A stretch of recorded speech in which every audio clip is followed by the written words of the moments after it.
memang dalam kondisi, saat ini ya, kalau kita perhatikan di kuartal 2 dan kuartal 3 banyak sekali sektor-sektor perekonomian yang mengalami kontraksi.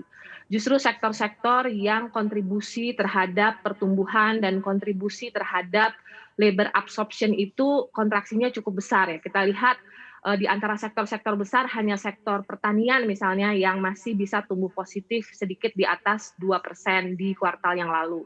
Tapi kalau kita lihat, sektor jasa perdagangan, sektor-sektor yang sensitif terhadap aktivitas ekonomi ya dan pergerakan manusia, jasa perdagangan, akomodasi, makanan dan minuman dan lain sebagainya, kontraksinya masih cukup tinggi karena memang tidak, demand, belum kembali seperti sedia kala gitu. Jadi memang, kita melihat kondisi ini di kuartal 2 itu mencapai paling bottom dan mudah-mudahan sih di kuartal ketiga dan 4 ini, menjadi lebih baik lagi.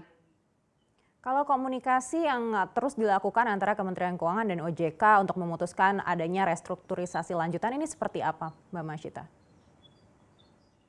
Nah, itu tentu akan dilihat berdasarkan data-data yang ada. Seperti saya sampaikan, beberapa sektor masih mengalami tekanan. Tentu ada kemungkinan sektor-sektor ini akan membutuhkan extension bagi restrukturisasi.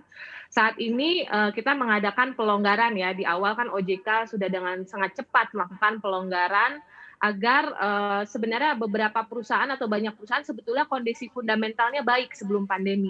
Akan tetapi karena pandemi, kondisi fundamental yang baik dan tadi yang demand yang lemah ini membuat perusahaan-perusahaan tersebut, menjadi, sulit untuk, membayar pinjamannya.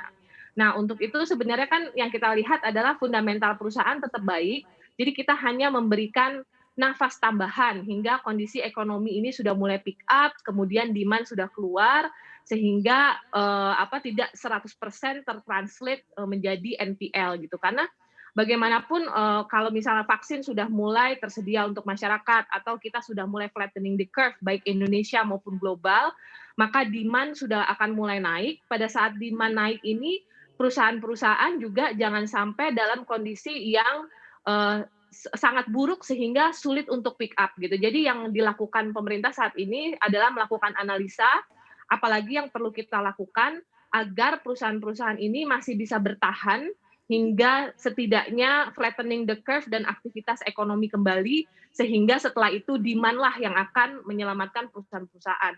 Karena bagaimanapun juga kalau kita lihat, misalnya kita, tahun ini kan hanya pengeluaran pemerintah-lah yang menjadi fokus utama penyelamat ekonomi. Karena memang sektor swasta sedang dalam kondisi yang sulit karena memang tidak ada demand. Jadi kalau beroperasi pun demand-nya, sangat sedikit. Sehingga kita lakukan ini untuk periode bertahan ya, sehingga pas, perekonomian pick up, perusahaan-perusahaan juga sudah siap.